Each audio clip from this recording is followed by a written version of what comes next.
1342년 고려 말의 혼란기. 경상도 영풍의 한 선비 집안에서 한 아이가 태어납니다. 그의 이름은 정도전, 자는 종지, 호는 삼봉.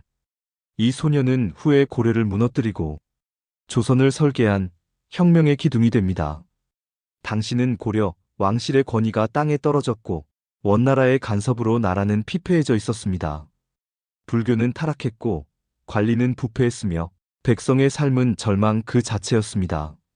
정도전은 이 모든 현실을 똑똑히 바라보고 자랐습니다.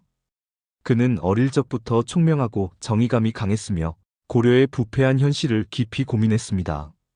성균관에 입학해 유학을 공부하며 불교 중심의 국가에서 유교적 질서로 나아가야 한다고 믿기 시작합니다.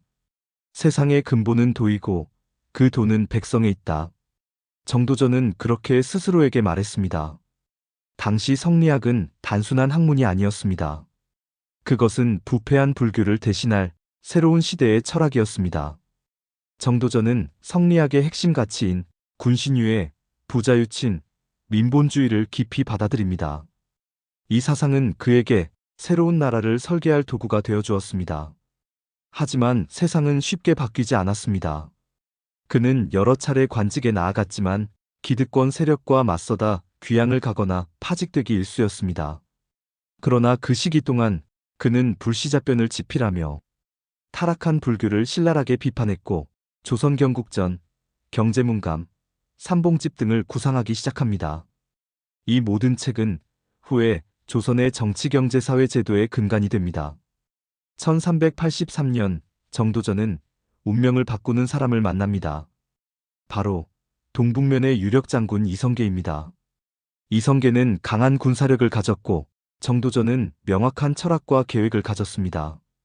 두 사람은 정치적, 철학적으로 완벽히 손을 맞춥니다.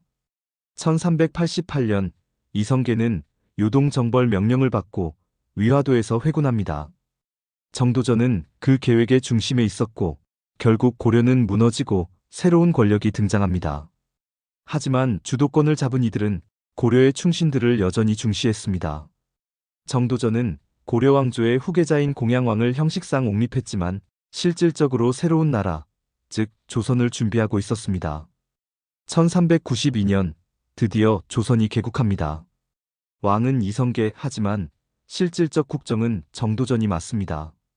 정도전은 국호 조선을 명나라에 청했고 수도를 한양으로 정했으며 종묘, 사직, 경복궁 등 왕조의 상징물들을 설계했습니다.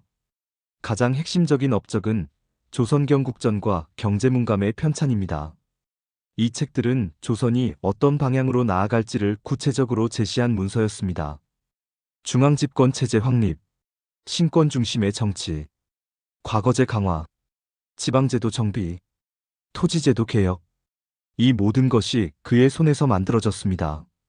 또한 왕권을 제한하고 유교적 이상국가를 만들기 위해 의정부 중심의 행정체계를 도입했습니다. 그는 군주는 도덕적으로 모범이 되어야 하며 정치는 사대부가 이끌어야 한다고 주장했습니다. 이런 생각은 훗날 퇴계 이황과 율곡 이이에게도 영향을 주게 됩니다. 하지만 문제는 내부에 있었습니다. 이성계의 다섯째 아들 이방원은 달랐습니다. 그는 현실적이었고 왕권이 강해야 나라가 안정된다고 믿었습니다. 그러나 정도전은 이방원을 의도적으로 배제하고 무능한 왕자들을 후계자로 추천하려 했습니다. 이 갈등은 점차 커져갔고 마침내 이방원은 결심합니다. 1398년 제1차 왕자의 난. 이방원은 군사를 동원해 정도전, 조준, 남은 등 핵심 신권 세력을 제거합니다. 정도전은 무방비 상태에서 피살당합니다. 그의 나이 57세. 조선을 설계한 자의 삶은 새 나라가 안정되기도 전에 허망하게 마무리됩니다.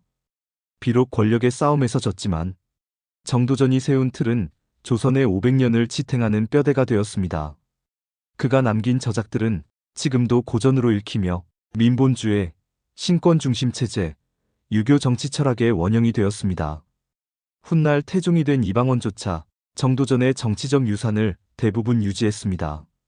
그만큼 완성도가 높았던 것입니다. 백성이 나라의 근본이다. 백성이 없으면 나라 또한 설 곳이 없다. 군주는 배요, 백성은 물이다. 물이 배를 띄울 수도 뒤집을 수도 있다. 이 두 문장은 그가 평생 간직했던 신념이며 지금 시대를 살아가는 우리에게도 묵직한 울림을 줍니다.